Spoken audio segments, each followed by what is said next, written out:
বাংলাদেশের সবাইকে স্বাগতম। আজ আমরা কথা বলবো পৃথিবীর সবচেয়ে ঝুঁকিতে থাকা সেই সম্পদ নিয়ে, যার নাম পানি। ইউনিসেফের মতে পৃথিবীর প্রায় 200 কোটি মানুষ সুপেয় পানি পান না। ঢাকা থেকে আমি সাইমা ওয়াহাব, চলুন জানি এ সম্পর্কে। সুপেয় পানির সংকট বাংলাদেশেও আছে। বারবার ঝড় আর সাইক্লোনের প্রভাবে সমুদ্রের নোনা পানি ঢুকে পড়ছে উপকূলীয় এলাকাগুলোতে। জলবায়ু পরিবর্তনের কারণে দিন দিন এই সংকট গভীর থেকে গভীরতর হচ্ছে। এই অবস্থায় কিছুটা স্বস্তির পথ দেখাচ্ছেন পানি আপা। ইনি পানি আপা। তাঁর কাজ বৃষ্টির পানি আটকে সুপেয় পানির সংকটের সমাধান করা।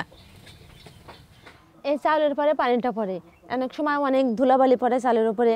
এই পানিটা বৃষ্টি শুরু হলে 10 মিনিট ধরে ওই পানিটা ধুয়ে নিচে নামাই দিই। এই পাইপ দিয়ে পাইপও পরিষ্কার হয়ে ওই পাইপটাই একটা সুইচ আছে অন অফ করার জন্য, ওইটা অন করে দিলে নোংরা পানিটা ধুয়ে নিচে পড়ে যায়।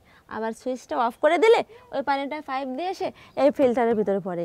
এই ফিল্টারের ভিতরে দুটো সাইকেলের মতো রয়েছে, ওইখান থেকে নোংরা হয়, আমরা এটা খুলে দিয়ে পরিষ্কার করে দিই।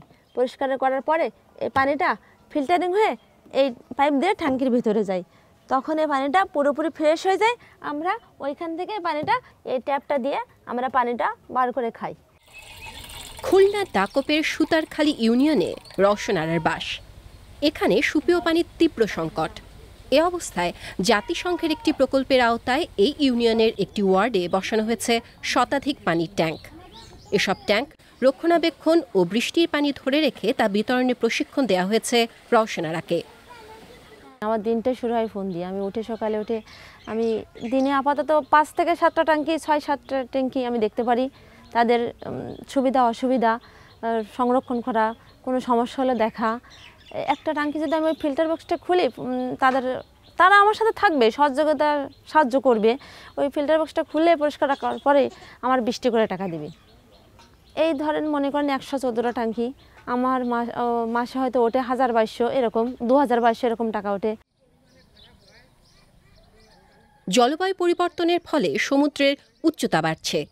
ফলে বাংলাদেশের দক্ষিণ পশ্চিমাঞ্চলে খুলনা, সাতক্ষীরা ও আশেপাশের উপকূলীয় অঞ্চলে বেড়েছে লবণাক্ততা, বেড়েছে ঘূর্ণিঝড়, জলোচ্ছ্বাসও। দুর্যোগে নোনা পানি আরও বেশি করে ঢুকছে উপকূলীয় অঞ্চলে। স্থানীয় এনজিওগুলোর হিসেবে 19টি জেলায় 1.5 কোটি মানুষ ভূগর্ভস্থ নোনা পানি পানে বাধ্য হচ্ছেন। লবণাক্ততার পরিমাণ শুষ্ক মৌসুমে কোথাও কোথাও সহনীয় মাত্রার চেয়ে 6 গুণ বেশি। এর প্রভাব বেশি পড়ছে নারীদের উপর। প্রতিদিন কাজ শেষে বিকেলে উপকূলীয় অঞ্চলের এই নারীদের কেউ 1 কিলোমিটার, কেউ 2 বা তার চেয়েও বেশি পথ হেঁটে প্রতিদিন পরিবারের জন্য খাবার ও রান্নার পানি জোগাড় করেন, কিন্তু সেই পানিও নিরাপদ নয়। বিকেলবেলা পানি আনতে গেলে দেখা যায় সন্দেহ হয়ে যায়। অনেকে গর্ভবতী মারা তো যেতে পারে না, রাইট হয়ে যায়, তাদের কষ্ট হয়ে যায়, পেটে ব্যথা হয়, অনেক রকম সমস্যা। সেখানে দেখা কুকুরের পায়খানা, গরু ছাগলের, হাঁস মুরগি চুরাচ্ছে, মানুষ গোসল করতেছে, সেই জায়গাতে আমরা পানি এনে খাচ্ছি। মানে পায়খানা হয়, ডায়রিয়া হয়, আমাশা হয়, এগুলো দেখা যাচ্ছে। এখানে পানি বিক্রিও হয়, কিন্তু বেশিরভাগ মানুষ এখানে দিনমজুর হওয়ায় তাদের সবসময় পানি কেনার সামর্থ্য থাকে না, তাই পুকুরের পানিতেই ভরসা করতে হয়।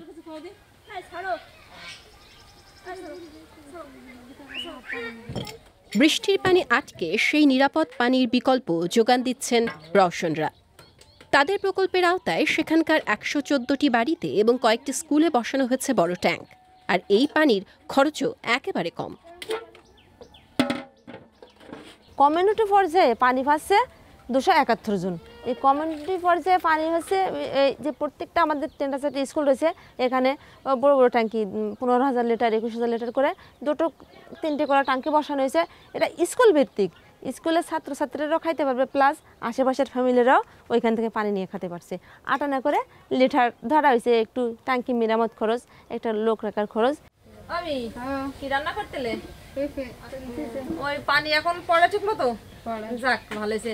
আর যদি কোনো সমস্যা হয় তুমি আমার জানাই, বুঝছো, আমি ঠিক করে দিবানি। সুপেয় পানিতে অনেকটাই স্বস্তি ফিরেছে সুবিধাভোগীদের জীবনে। স্থানীয়রা জানালেন, বর্ষায় একবার ট্যাঙ্ক পূর্ণ হলে তা তাদের 7 থেকে 8 মাসে সুপেয় পানির যোগান দেয়। বাকি সময়টা অবশ্য তাদের পানি কিনে অথবা পুকুরের পানি ব্যবহার করতে হয়। এই প্রকল্প আসার আগে আমরা পুকুরের পানি যে পুকুরের পানি পান করতাম, সেই পুকুরের পানি পান করে আমাদের ডায়রিয়া, আমশা, কলেরা, জন্ডিস এইসব রোগ হতো। আর এখন এই প্রকল্প আসার পরে, ট্যাঙ্কি পাওয়ার পরে আমাদের ডায়রিয়া, কলেরা, আমশা, জন্ডিস এই রোগগুলো থেকে মুক্ত হয়েছি। এই উদ্যোগ কিছু মানুষকে স্বস্তি দিলেও তা খুবই অপ্রতুল। শুধু সুতারখালী ইউনিয়নে ৪২,০০০ মানুষের বাস। এদের ৭৫ ভাগের মানুষের কাছে নেই সুপেয় পানি। এই গুটি কয়েক পরিবার, এ থেকে পানির লাঘব হয় না। এই কয়টা টাঙ্কি দিয়ে সবার তৃষ্ণার তো মিটে না, সবাই সুস্থ থাকতে পারে না। তারপরও কিছু মানুষকে সহযোগিতা করতে পেরে খুশি রওশনারা। সেই সঙ্গে অল্প কিছু আয় তার সংসারেরও সহায়। না না, আর কোনো সমস্যা হবে না। এই অঞ্চলে সুপেয় পানির সংকট কাটাতে সবার সহযোগিতা চান তিনি।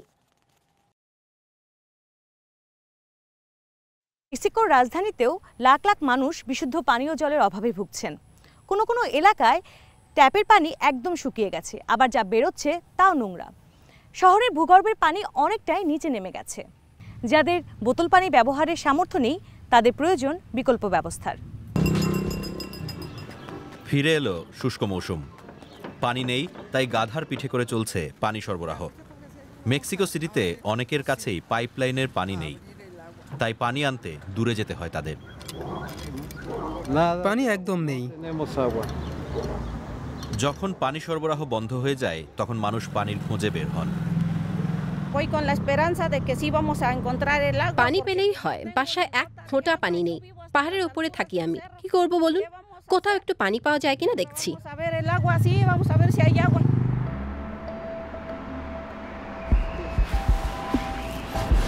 নগরীর 2,20,00,000 বাসিন্দার প্রতি 4 জনে একজন প্রায়ই পানি পান না। নামছে ভূগর্ভস্থ পানির স্তর। তার উপর পাইপলাইনে ছিদ্র থাকায় 1/3 পানি নষ্টও হচ্ছে। পানির মানও ভালো না। যাদের সামর্থ্য আছে তারা বোতলজাত পানি ব্যবহার করেন।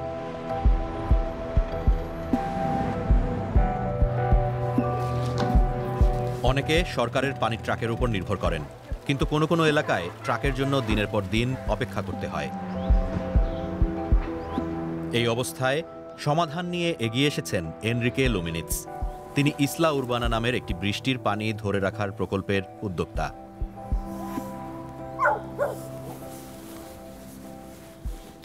যখন বৃষ্টি আসে তখন এই ছোট পাইপগুলো দিয়ে পানি নিচে আসে। সেখান থেকে এগুলো সিস্টেমে ঢোকে। একটি ফিল্টারের মধ্য দিয়ে পানি ট্যাঙ্কে চলে যায়।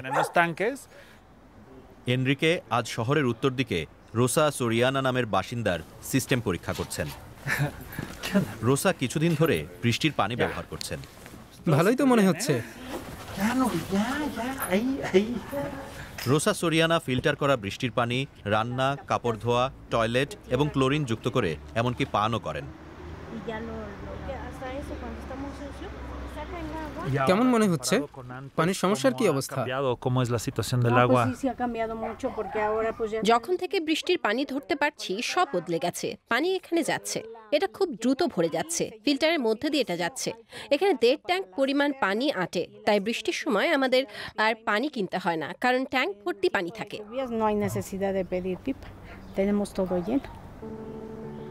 2009 সাল থেকে এই পর্যন্ত এনজিওটি 33,000-এরও বেশি সিস্টেম বসিয়েছে। প্রায় 6 লাখ লোক এতে উপকৃত হয়েছেন।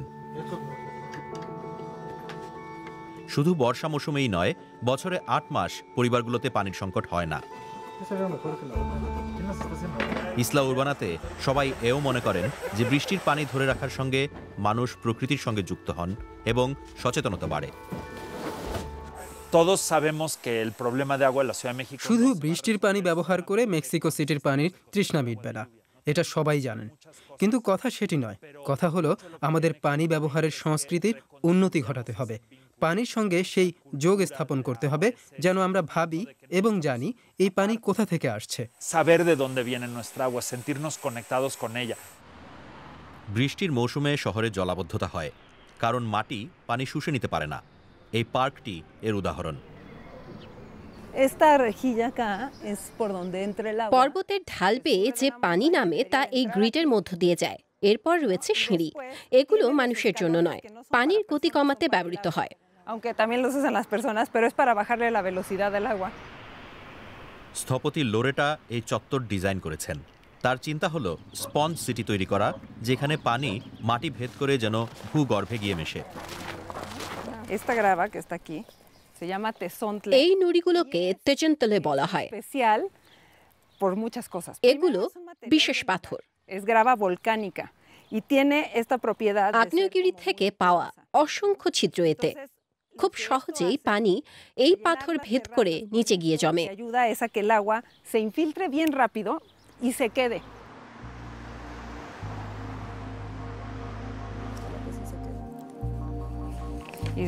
এখানে ৩ মিটার গভীর একটি পরীক্ষা আছে। সবকিছু এমনভাবে ডিজাইন করা যেন পানির ঢল এই পরীক্ষায় গিয়ে জমে। লোরেটা ও তার দল সাধারণের চলাচলের জায়গাগুলো এমনভাবে সাজাচ্ছেন যেন পানি পরিকল্পনায় অগ্রাধিকার পায়। সারা বিশ্ব থেকে তারা অনুপ্রেরণা যোগান।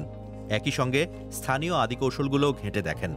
যেমন এখানে অ্যাজটেকদের কৌশল দেখছেন, যারা ৭০০ বছর আগে ভাসমান শহর হিসাবে মেক্সিকো শহর তৈরি করেছেন। এটা পরিষ্কার, সাধারণ মানুষ ব্যবহার করেন এমন প্রতিটি এলাকায় পানির জন্য জায়গা থাকা দরকার। আপনার বাড়ির সামনে পার্ক বা পাশের চত্বরটি বৃষ্টির পানি আটকে রেখে বা বর্জ্য পানি শোধন করে তা সংরক্ষণ করতে পারে। তাহলে আপনার শহর আরও ভালোভাবে কাজ করতে পারে। এই মেগাসিটির সবার কাছে পানি পৌঁছে দিতে হলে নিত্য নতুন আইডিয়া ও রাজনৈতিক সদিচ্ছা দরকার। কারণ শহরের কেন্দ্রে সব স্বাভাবিক দেখালেও বিশ্লেষকদের ধারণা আগামী ৩০ থেকে ৫০ বছরে মেক্সিকোর তলদেশে পানি ফুরিয়ে যাবে। সারা বিশ্বে যতটুকু পানি উত্তোলিত হয় তার প্রায় ৩/৪ পানি ব্যবহৃত হচ্ছে কৃষিতে। এর মূল উৎস লেক বা সেচের পানি। কোনো কোনো দেশে এর পুরোটাই ব্যবহৃত হচ্ছে সেচের কাজে। দিন দিন যেভাবে পানির সংকট বাড়ছে, জার্মানিতে এর দক্ষ ব্যবহারে নিত্য নতুন পদ্ধতি নিয়ে কাজ হচ্ছে। যত্ন আত্মীর কমতি নেই এখানে। প্রতিদিন আসছে তাজা খাবার, আছে প্রচুর জায়গা, সঙ্গে সূর্যের আলো। সান ফার্মিং নামের কোম্পানিটি তাদের খামারে প্রাকৃতিক পরিবেশে হাঁস মুরগি পালন করে। ম্যানেজার মিশাইল ব্লাইকার সদ্য পাড়া ডিম সংগ্রহ করছেন।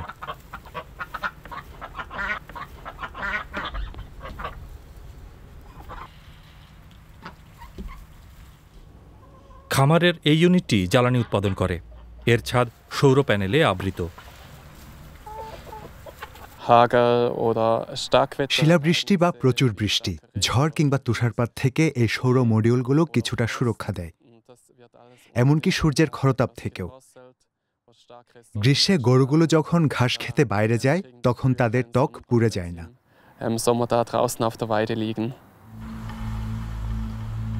গেল ২ বছর ধরে সান ফার্মিং নামের অ্যাগ্রি ভোল্টেইক কোম্পানিটি কৃষি ও ফটোভোল্টেইক প্রযুক্তি নিয়ে কাজ করছে। ফল, সবজি, বেরি বা অন্যান্য উদ্ভিদ প্রায় সবই সৌর প্যানেলগুলোর নিচে বাড়তে পারে। তাদের এমন উচ্চতায় লাগানো হয় যেন দিনের আলো এসে গায়ে লাগে। তবে সরাসরি ক্ষতিকর রশ্মি থেকে উদ্ভিদগুলোকে বাঁচায়।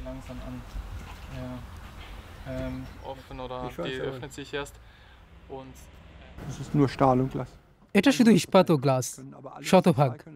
এর পুরোটাই রিসাইকেল করা যাবে, ভেঙে বিক্রি করা যাবে। এর উপাদানগুলোর মূল্য ও চাহিদা আছে। ইস্পাত যেমন খুবই দরকারি, প্যানেলগুলোর উপাদান ভবন অথবা স্টোরেজের ছাদ তৈরির কাঁচামাল হিসেবে ব্যবহার করা যাবে। সেচের জন্য বৃষ্টির পানি সংগ্রহ করা হয় এবং তা এমনভাবে নল দিয়ে ছড়িয়ে দেওয়া হয় যেন সব জায়গায় সমান পানি পড়ে। যেহেতু পানির ফোঁটাগুলো বড় বড়, তা মাটির তুলনামূলক বেশি গভীরে পৌঁছে এবং বেশি সময় ধরে ভেজা থাকে। ফলে উদ্ভিদগুলো কখনো পানির অভাবে ভোগে না। In den Tropen haben wir ständig Pilzbefall, weil die Blatt গ্রীষ্মমণ্ডলীয় অঞ্চলে যেহেতু পাতা, ফুল ও ফল ভিজে যায়, তাই ছত্রাকের আক্রমণ একটি সাধারণ বিষয়। die Frucht angebaut zwischen den Tropfen. এই সৌর মডিউলগুলোর নিচে উদ্ভিদগুলোর পাতা ভেজে না, তবে এর মূলে পানি থাকে সবসময়। ফলে 80 থেকে 90% ছত্রাকের আক্রমণ কম হয়। Weniger Pilze. অথচ ফসল একই হয়। 80-90% weniger spritzen müssen, um das Gleiche zu erzielen. যেসব অঞ্চলে কম বৃষ্টি হয় সেখানে সৌর প্যানেলের সহযোগে এমন দক্ষ সেচ ব্যবস্থা ব্যবহার করা যায়। এই প্রকল্পে 90% উদ্ভিদ এভাবে বড় হয়। সৌর প্যানেলগুলো যা বিদ্যুৎ উৎপাদন করে তার মাত্র 1% এখানে প্রয়োজন হয়। ব্রান্ডেনবুর্গ ইউনিভার্সিটি অফ টেকনোলজির শিক্ষার্থীরাও এই প্রকল্পটি পর্যবেক্ষণ করছেন। তারা সাধারণ পরিবেশের সঙ্গে সৌর প্যানেল এলাকার পরিবেশের পার্থক্য কী তা সেন্সর ব্যবহার করে পরীক্ষা করছেন। তারা দেখছেন কতটা আলো আসছে কিংবা বাতাস ও মাটির আর্দ্রতা ও তাপমাত্রা কেমন এগুলো। Ja, das ist interessant. Der hat 50 Milliliter gemessen. In welchem Zeitraum? কিছুদিন পর পর তারা কন্টেইনারগুলোতে কতটা বৃষ্টির পানি জমছে তাও মাপছেন। পার্থক্য একেবারে পরিষ্কার। Wenn man sich das genauer anguckt, das sind 2 bis 3 maximal irgendwie. Wir haben festgestellt, in diesem Zeitraum, in der kälteren Jahreszeit, ist es unter den Modulen. পরীক্ষায় দেখা গেছে ঠান্ডার সময় সৌর প্যানেলের নিচে বাইরের চেয়ে তাপমাত্রা বেশি, গড়ে 1 থেকে 2 ডিগ্রি বেশি, আর শুষ্ক মৌসুমে বাইরের চেয়ে বেশি আর্দ্র। Deutlich feuchter ist als auf der Offenlandfläche.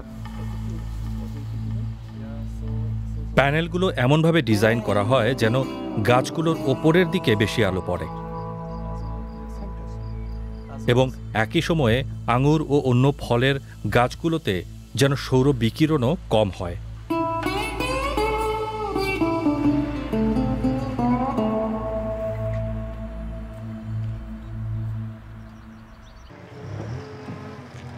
খামারি উলরিকে কনিজ 250টি গরু সারা বছর খোলা জায়গায় রাখেন। এরা বাছুর দেয় শীতকালে। এগ্রি ফটোভোল্টাইক সিস্টেম তাকে বাড়তি সুবিধা দিতে পারে।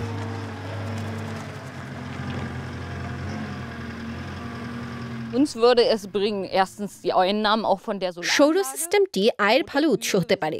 এর সাহায্যে মা গরুগুলোকে সংরক্ষিত এলাকায় বাজে মাটির উপর না রেখে বেলে মাটির উপর রাখা যাবে। সৌর সিস্টেম সেই মাটির গুণাগুণ রক্ষা করতে পারে, তাই এটি একটি বাড়তি আয়ের উৎস হতে পারে।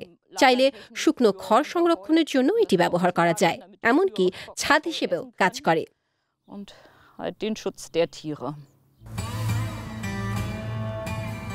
কয়েকজন খামারি এরই মধ্যে গবাদি পশুকে তাদের নতুন আবাসস্থলে নিয়ে গেছেন। দেখেও মনে হয় তারা ভালোই আছে। উলরিকে কনিজ শিগগিরই নিজের খামারে এটি বসাবেন। আশা করি পানি নিয়ে আপনাদের নতুন কিছু ধারণা দিতে পেরেছি। এর সাশ্রয়ী ব্যবহারে আপনারা উৎসাহ পাবেন। আগামী পর্বে হাজির হব নতুন কোনো বিষয় নিয়ে। ততক্ষণ ভালো থাকুন।